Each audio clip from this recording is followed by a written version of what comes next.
Saludos familia, cuando estamos contentos que estamos en la casa del Señor, cuando estamos contentos.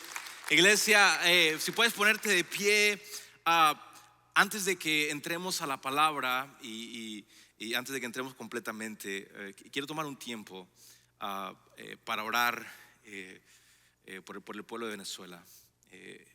Quiero que tengamos un tiempo para orar por lo que ha sucedido.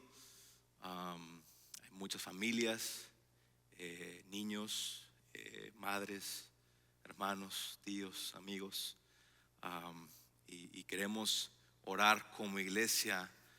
Creemos que la mejor forma de poder conectar es a través de la oración.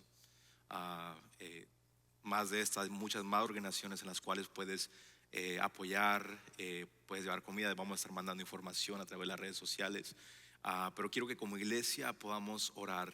Si puedes inclinar tu rostro, vamos a orar. Padre, gracias, Señor, porque tu palabra, Señor Jesús, nos recuerda en el Salmo 46, Padre, que tú eres nuestro refugio, Señor, que tú eres nuestra fortaleza, que tú eres, Señor Jesús, nuestra segura ayuda en momentos de angustia, Padre. Señor Jesús, por tanto, Señor, no temeremos, Padre, aunque se desmorone la tierra, Señor Jesús, y aunque las montañas se hundan, Padre, en el fondo del mar, aunque rujan y se encrespen sus aguas, Señor Jesús, ante su furia, Padre, retiemblen los montes, Señor, tú sigues siendo nuestro amparo y nuestra fortaleza, Señor. Te pido, Padre, que esa palabra, Señor, resuene en el pueblo de Venezuela, Padre. Que esa palabra, Señor Jesús, resuene en las vidas, en las familias, Señor. En las vidas, Padre, que se han perdido, Señor Jesús. Que tú traigas consuelo a las familias, Padre. Y que levante, Señor Jesús, un anhelo en nuestro corazón, Padre, por ayudar a nuestros hermanos, Señor Jesús. Padre, fortalece la iglesia, Señor Jesús, para que traiga consuelo, aliento, Padre. Padre Santo, Señor, las personas de rescate, Señor, ilumina a los Padres Santos, Señor, para poder encontrar, Padre Santo, a las personas, Señor. Te pido, Padre, que, Señor Jesús, tú traigas, Padre Santo, amparo, fortaleza, Señor, y ayuda, Señor, en estos momentos al pueblo de Venezuela, Padre, en el nombre de Cristo Jesús. Amén y amén. Así como estás, iglesia, quiero que abras tu Biblia en 1 de Pedro capítulo 3 versículo 13 al 17. Versículo 13 al 17. Si lo tienes, puedes decir: lo tengo, o I got it. I got it. Versículo 13 dice: ¿quién os podrá hacer daño si demostráis tener celo por lo bueno? Pero aún así, si sufrís por causa de la justicia, dichosos sois. Y no os amedrentáis por temor a ellos, ni os turbéis. 15. Sino santificad a Cristo como Señor en vuestros corazones, estando siempre preparados para presentar defensa ante todo el que os demande razón de la esperanza que hay en vosotros, pero hacedlo con mansedumbre y reverencia, teniendo buena conciencia, porque en aquello que sois calumniados sean avergonzados los que difaman vuestra buena conducta en Cristo. Pues es mejor padecer por hacer el bien, si así es la voluntad de Dios, que por hacer el mal. Padre, gracias por tu palabra, Señor. Tu palabra es verdad, Señor. Gracias por tu Espíritu Santo que está en nosotros y se mueve en nosotros, Padre. Gracias, Señor, porque tú estás aquí, Padre. Y, Señor, te pido que tu palabra, Señor Jesús, hoy hable a nuestros corazones, Señor. Penetre en nuestros corazones, Señor, y nos transforme, Padre. Padre, permítanos predicar tu palabra con fidelidad, Señor Jesús, no quitando ni agregándole nada, Padre, en el nombre de Cristo Jesús. Amén y amén. Dile que tienes a tu lado, dile estoy listo. Dile estoy listo. Familia, hoy comenzamos una nueva serie que le hemos titulado Apologética. Terminamos nuestra serie de Habacuc y hoy iniciamos esta serie de Apologética. Y antes de continuar, quiero decir que probablemente en esta palabra todos nosotros nos encontramos en tres categorías. Primeramente, la primera categoría es aquellos que nunca han escuchado la palabra apologética en su vida. Es la primera categoría. La segunda categoría es aquellos que la han escuchado pero realmente no saben lo que significa. Y la tercera categoría están aquellos que saben lo que significa, incluso les gusta el tema, pero quizás tienen una perspectiva equivocada de lo que realmente es la apologética bíblica. Y así que durante esta semana y 2 semanas más, vamos a permitir que a través de la palabra de Dios podamos ver qué es lo que Dios quiere hablarnos a través de este tema. Porque, iglesia, cada que abrimos su palabra, tenemos una responsabilidad, una de poder hacerla viva en nuestras vidas, pero también de poder explicarla. Así que antes de entrar al texto, déjame darte un poco del contexto de los versículos que acabamos de leer, que son en Primera de Pedro capítulo 3. Rápidamente, Pedro escribe esta carta a la iglesia que estaba en Roma y escribe en un momento difícil para la iglesia, ya que en ese tiempo Roma estaba bajo el liderazgo del emperador Nerón. Nerón fue una figura controversial, ya que en su deseo de querer reconstruir Roma, y el Senado se opuso a él, así que tuvo una idea de poder incendiar la ciudad completa, y la mejor forma de poder echar la culpa fue a los cristianos. Así que en esa culpa los cristianos comenzaron a ser perseguidos al punto de ser echados literalmente a los coliseos romanos, a ser entregados a las fieras para poder entretener al pueblo. Escucha, hay datos que dicen que los cristianos aún eran colgados en antorchas para encender los jardines de Nerón durante la noche. Ese era el periodo en el cual Pedro escribe esta carta y escribe estos versículos que acabamos de leer. Y es precisamente en ese contexto de sufrimiento, de temor, de persecución, que podemos leer estos versículos. Y lo sorprendente es que en lugar de decirles cómo escapar del sufrimiento, Pedro les enseña cómo permanecer firmes en medio del sufrimiento.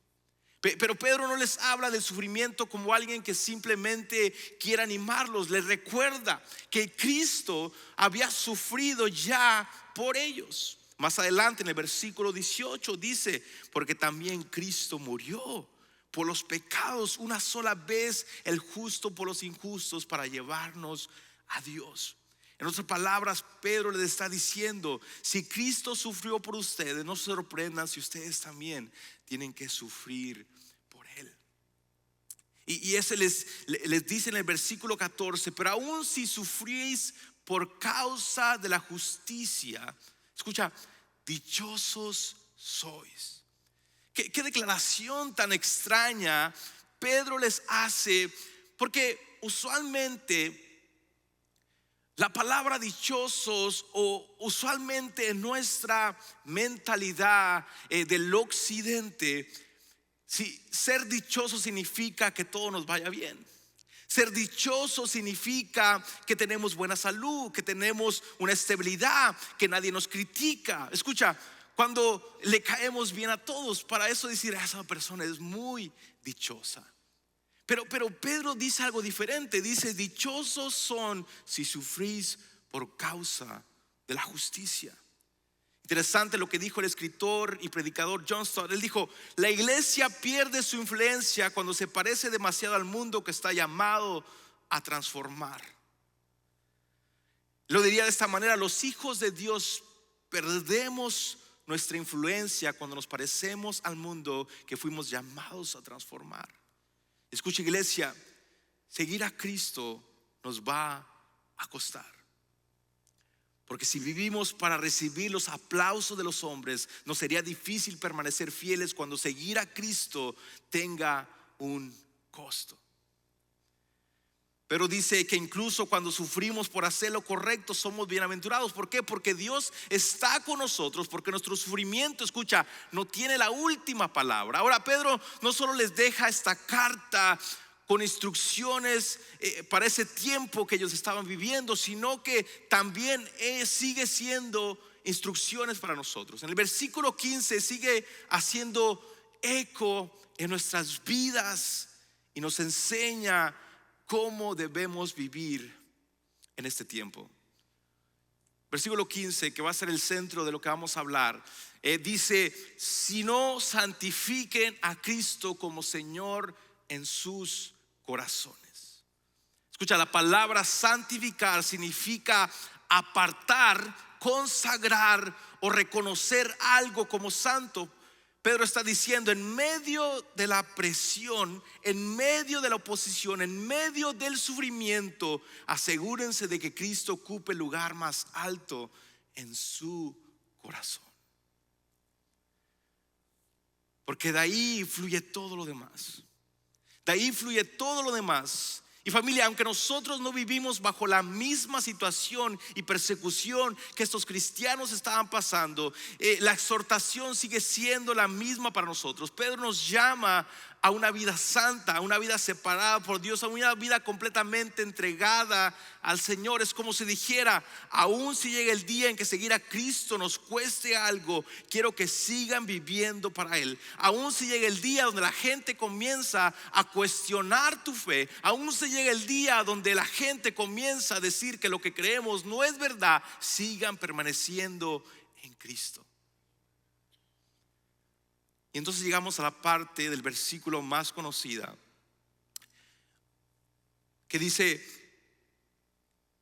si no santifiquen a Cristo como Señor en sus corazones, estando siempre preparados para presentar defensa. Ahora, es aquí donde da inicio, es aquí donde la primera vez en la Biblia aparece la palabra apologética. Ahora llegamos al versículo de este sermón, porque Pedro va a decir algo muy importante acerca de cómo defender nuestra fe, a cómo defender nuestra fe. Y aunque fue escrito casi 2000 años, sigue siendo un desafío para nosotros hoy, estando siempre preparados para presentar defensa. Interesante que las palabras presentar defensa en nuestro idioma es una sola palabra, que es la palabra apología. En nuestro idioma presentar defensa son dos palabras. En nuestro idioma es en griego es una palabra, apología, que significa dar defensa o respuesta razonada. Cuando escuchamos la palabra apologética, muchos piensan en discutir, en debatir. Muchos piensan, pero la apología no se trata solamente de debatir, no se trata solamente de ganar argumentos, se trata de ayudar a las personas a entender por qué creemos lo que creemos, por qué oramos, por qué como iglesia oramos y levantamos una nación, por qué es que aún en medio de las situaciones nos mantenemos firmes, por qué aún en medio, cuando todo parece oscuro, seguimos teniendo esperanza. La apologética trata de ayudar a las personas a entender por qué creemos lo que creemos. Por eso Pedro dice: estar siempre preparados para responder a todo lo que le pida razón de la esperanza que hay en ustedes. Una definición sencilla podría ser: la apologética es explicar y defender la fe cristiana con verdad, amor y humildad. Ahora, necesitamos saber qué es lo que no es apologética.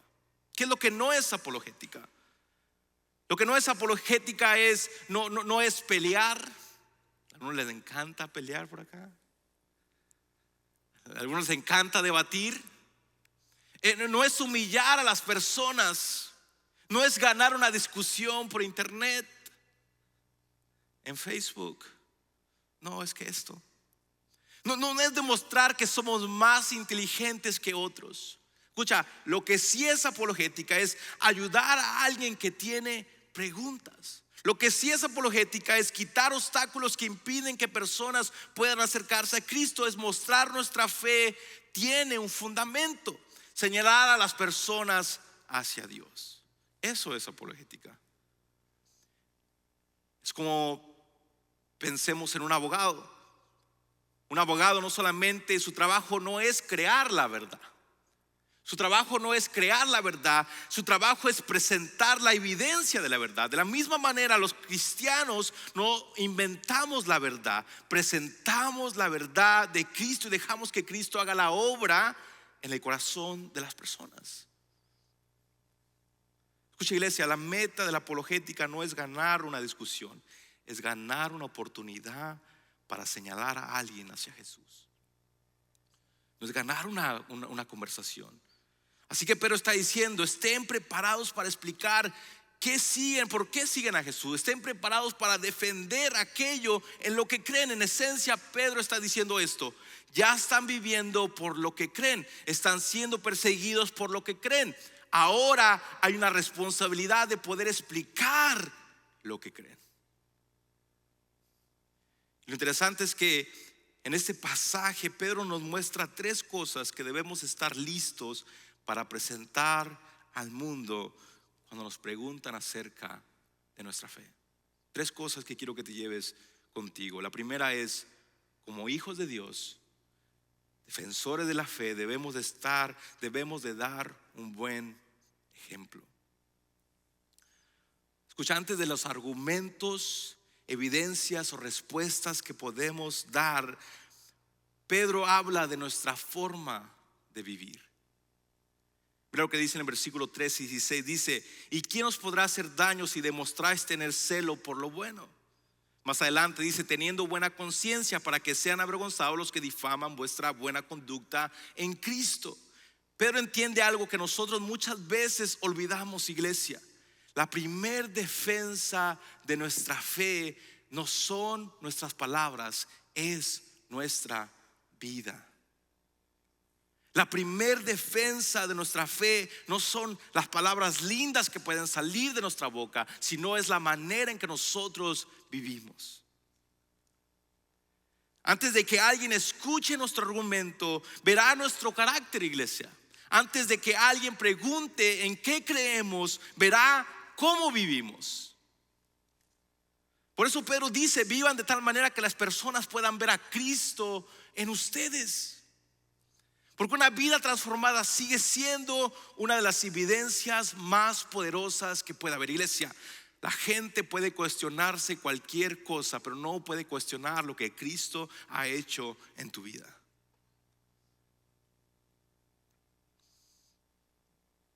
Y después de este primer punto, creo que hay una pregunta que todos deberíamos hacernos. Cuando las personas me ven, ¿estoy dando un buen ejemplo de Cristo en mi vida? Cuando las personas me ven, ¿estoy dando un buen ejemplo de Cristo en mi vida? Porque escucha, la única manera en la que las personas van a preguntar acerca de nuestra fe es si ven algo diferente en nosotros. Exactamente lo que Pedro está diciendo. Mira cómo la traduce la Nueva Versión Internacional. Dice: más bien honren a Dios en su corazón, en Cristo como Señor. Estén siempre preparados para responder todo el que les pida razón. La implicación tiene esto: tiene que haber algo diferente en la vida y en mi vida que provoque una pregunta de las personas. Tiene que haber algo en nuestras vidas que provoque una pregunta en las personas. Mi pregunta, iglesia, es: las personas están preguntando acerca de tu fe. Las personas están preguntando por qué vivimos así. Las personas están preguntando por qué nos comportamos así. ¿Qué se están preguntando las personas? Pastor, ¿de dónde saca eso? ¿De dónde saca que tenemos que mostrar lo que vivimos? Tenemos que mostrar lo que sabemos. Mateo 5:16 dice: hagan brillar su luz delante de todos, para que ellos puedan ver las buenas obras de ustedes y alaben al Padre que está en los cielos. Pastor, no es suficiente eso. Filipenses 2:14-15: hagan todo sin quejas ni contiendas, para que sean intachables y puros hijos de Dios, sin culpa en medio de una generación torcida y depravada. En ellos ustedes brillan como estrellas en el firmamento. Pastor, no es suficiente. Palabras de Jesús: de este modo todos sabrán que son mis discípulos y se aman los unos a los otros. Juan 13:15. Escucha, la Biblia está saturada de que nuestra vida tiene que ser algo diferente, iglesia. Escucha, este mensaje no va a generar aplausos. Este mensaje nos va a hablar a nuestro corazón. ¿Cómo estamos viviendo nuestra vida? ¿Cómo estamos viviendo nuestra vida? Porque las personas no van a preguntar en qué creemos si nuestra vida se ve exactamente igual que todos los demás. Por eso la primera defensa de nuestra fe no comienza con cuánto sabemos, comienza con nuestro ejemplo. Escucha, no estoy hablando de perfección, no me malinterpretes, no estoy hablando de perfección. Todos cometemos errores, todos fallamos, todos necesitamos la gracia de Dios todos los días en nuestra vida. Yes. Pero sí estoy hablando de transformación. Escucha, si has aceptado al Señor en tu corazón, tiene que haber una transformación en tu vida. No podemos seguir viviendo de la misma manera. Tiene que haber un corazón por el perdido, un corazón por la gente, un amor por las personas. Tiene que haber un cambio en nuestras vidas.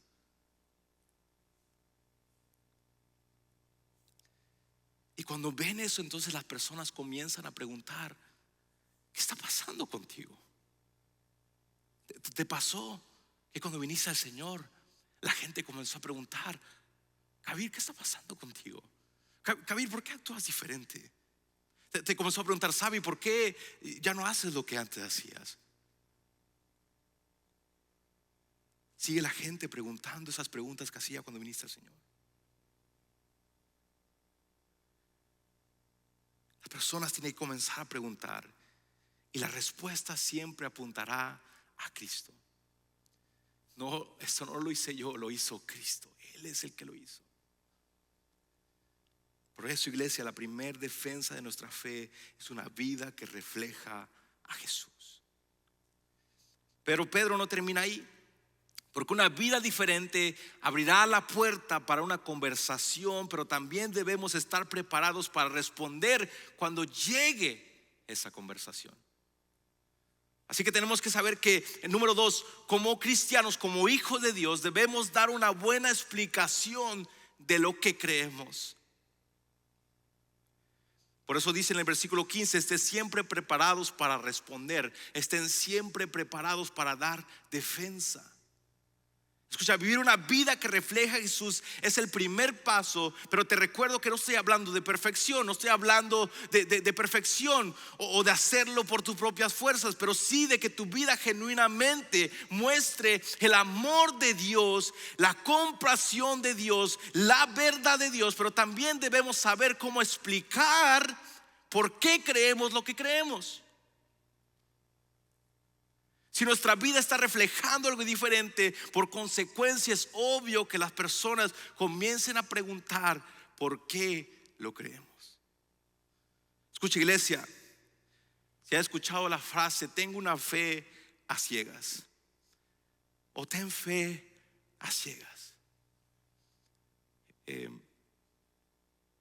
Nuestra fe, escucha, iglesia, no es una fe ciega. Nuestra fe tiene razones, nuestra fe tiene fundamentos, nuestra fe tiene respuestas, y Pedro nos llama a estar preparados para compartirlas. John Lennox, científico y apologético, dijo esto: la fe cristiana no es un salto al vacío, es un paso basado en la evidencia. Tu fe no es un salto al vacío, es una fe basada en pruebas y evidencias. Escucha, nuestra fe no es una fe ciega. No creemos porque solamente apagamos la mente. Creemos porque hay razones suficientes para confiar en Cristo. Hay evidencias históricas, filosóficas y la fe bíblica no es creer sin pensar, es confiar después de haber considerado la verdad. La pregunta para este segundo punto es: ¿estoy creciendo adecuadamente en mi conocimiento de la Biblia para poder explicar correctamente lo que creo? Estoy creciendo para poder dar una explicación de lo que creo, o solamente creo lo que el pastor Adrián me dice y ya es todo. Escucha, iglesia, una de las más grandes manipulaciones que hoy vemos en la iglesia es porque las personas de la iglesia no analizan lo que el pastor está diciendo. Escucha, mi trabajo es ser fiel a la palabra y tu trabajo como iglesia es analizar lo que tu pastor está diciendo. Ir a la palabra, estudiar la palabra, si es lo que realmente dice la palabra.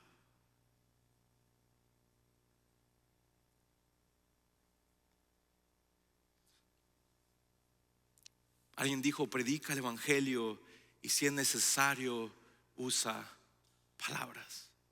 Y aunque entiendo la idea de esa frase, Pedro aparece decirnos algo más aquí. Si debemos predicar con nuestra vida, si debemos ser un ejemplo, si nuestra conducta debe reflejar a Cristo, claro que sí, pero también debemos estar preparados para usar palabras.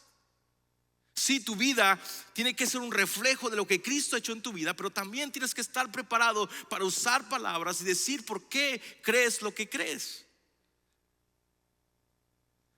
Porque eventualmente alguien tendrá que explicar quién es Jesús y qué hizo por nosotros. Vivir una vida que refleja a Cristo es la parte de dar el ejemplo, pero está la parte de poder explicar. Y escucha bien, no podrías usar palabras para defender tu fe si no tienes un entendimiento adecuado de la palabra de Dios. Pero no solo nos dice que estemos preparados para dar razón de nuestra esperanza, Él mismo lo hizo una y otra vez. Pedro no solamente le está diciendo a la iglesia en Roma: hey, estén listos, sino que él lo hizo. Hechos 2, después de Pentecostés, la multitud se abrumuró y comenzaron a hacer preguntas. Pedro inmediatamente se puso en pie y comenzó a predicarles desde el inicio de los profetas y todo hasta llegar a Cristo. Pedro estaba listo para poder predicarles lo que creía y por qué estaba a punto y por qué iba a ir al punto de dar su vida por lo que creía.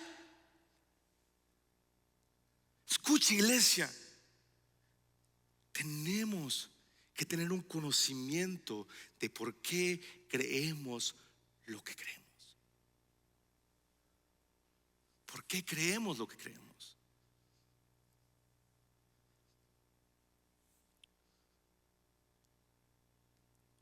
Vivir una vida que refleje a Cristo es el primer paso. Pero cuando las personas comienzan a preguntar ¿por qué crees? ¿Por qué eres diferente? Debemos estar listos para responder. Nuestra fe no es una fe ciega, iglesia. Nuestra fe tiene razones, nuestra fe tiene fundamentos y Pedro nos llama a estar preparados para compartirlas. Ahora, por favor, no me malinterpretes. No estoy hablando de que tienes que saberte la Biblia al derecho o al revés. Escucha, tienes un pastor que tiene memoria a corto plazo, ¿ok? Literalmente tengo que escribir todo lo que voy a decir porque si no se me olvida lo que voy a decir. Y hay cientos de pasajes de la Biblia que no me he memorizado. Pastor, no se sabe. Wow, ¿cómo no se lo sabe si es un mundo? Sí, pero no estoy hablando de perfección. No estoy hablando, sino que estoy hablando de que tenemos que estar listos en la simplicidad. Lo hermoso de compartir el evangelio, de por qué, quién es Jesús, qué hizo Jesús en tu vida, qué es el evangelio. ¿Qué es el evangelio? La pregunta es: ¿estás creciendo en tu fe de tal manera que puedes usar las escrituras a compartir tu fe. Estás usando de tal manera que puedes usar las escrituras para comunicar adecuadamente lo que crees y por qué lo crees. Escucha, el último punto de este es: un cristiano sabe cómo expresar aquello que cree. Porque una cosa es poder defender lo que creemos y gritar más alto que el que está argumentando con nosotros, pero otra cosa es poder saber cómo compartir lo que creemos. Porque no solamente importa cómo vivimos, y no solamente importa lo que sabemos, también importa cómo lo comunicamos. Soy capaz de expresar lo que creo con actitud de gentileza, respeto y una buena conciencia. Escucha, porque mientras compartimos nuestra fe, debemos asegurar que no estamos hablando desde la arrogancia, el orgullo o una actitud de juicio hacia los demás. ¿Te has enfrentado con eso? ¿O te enfrentaste en tu vida con una actitud de arrogancia, con una actitud de juicio contra ti?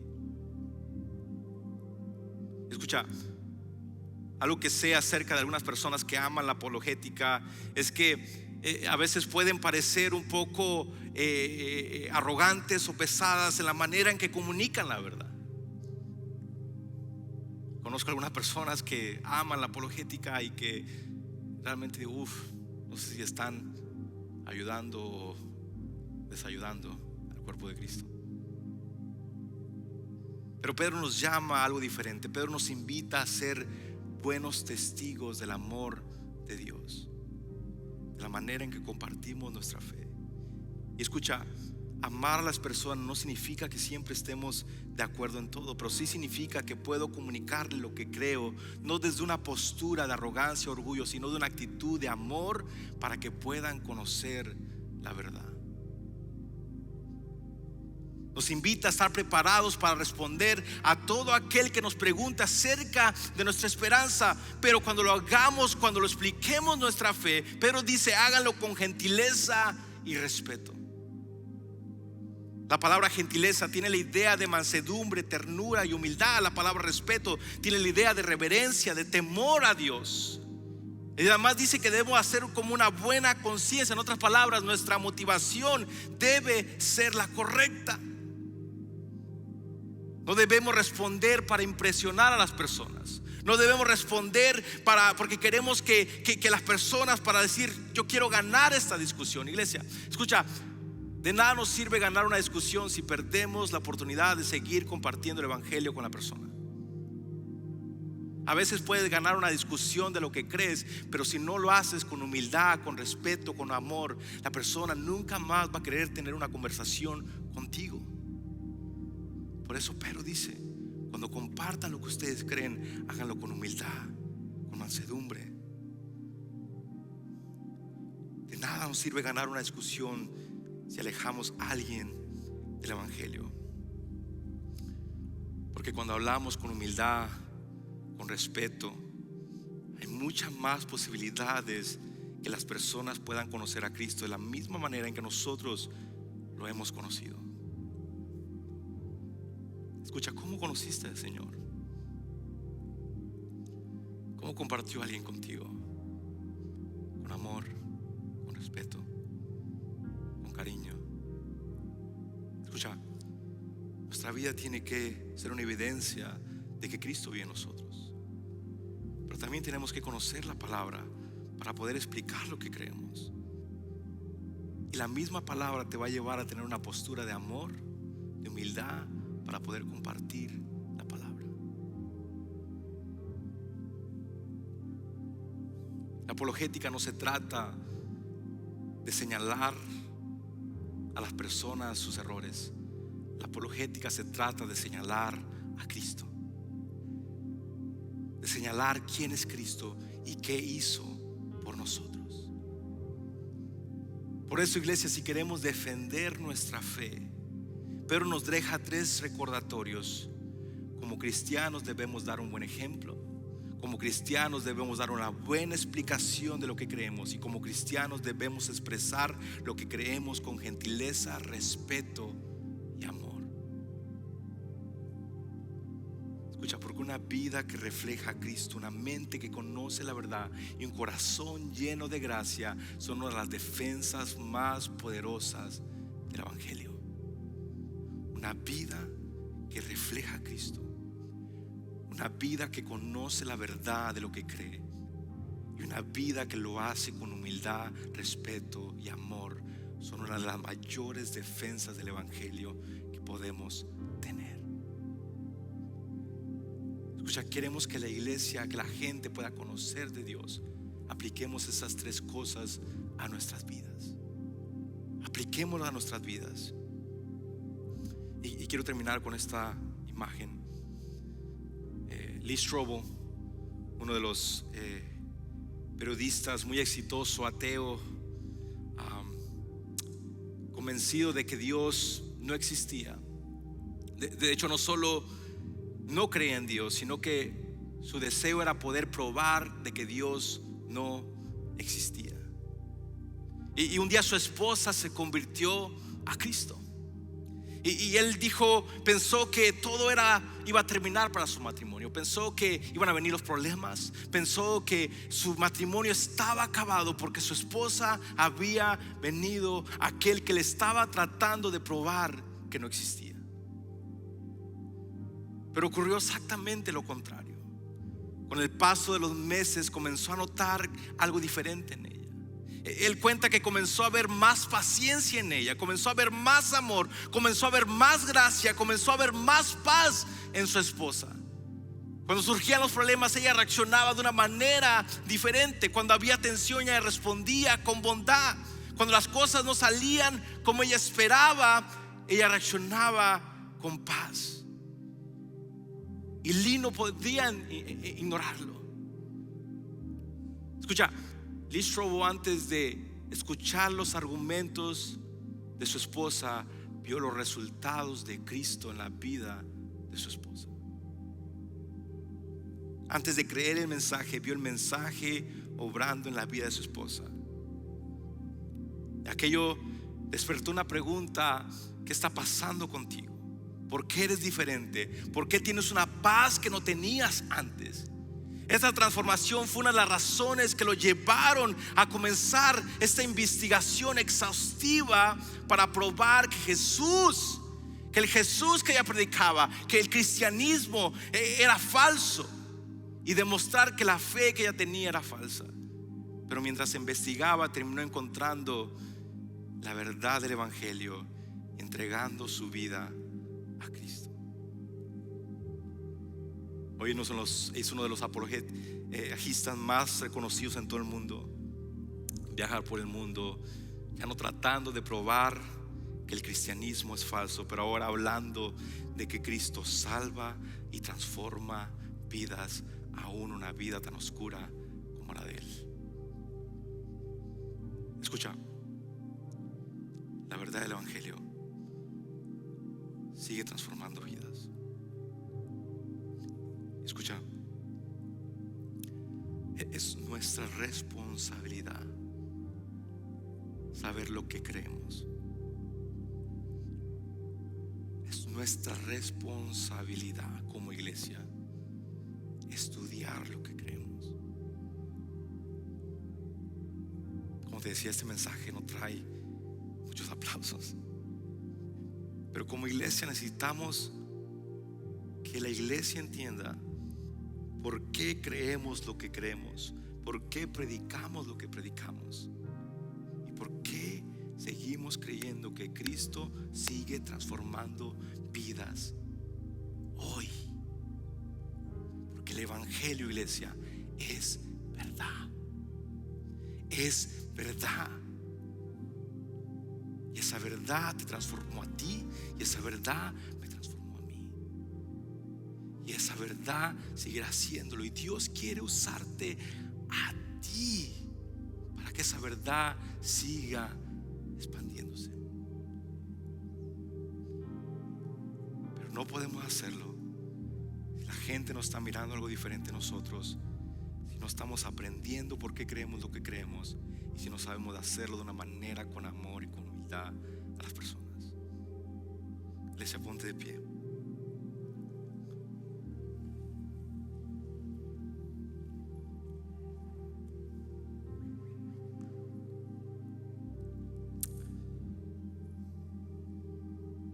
Escucha.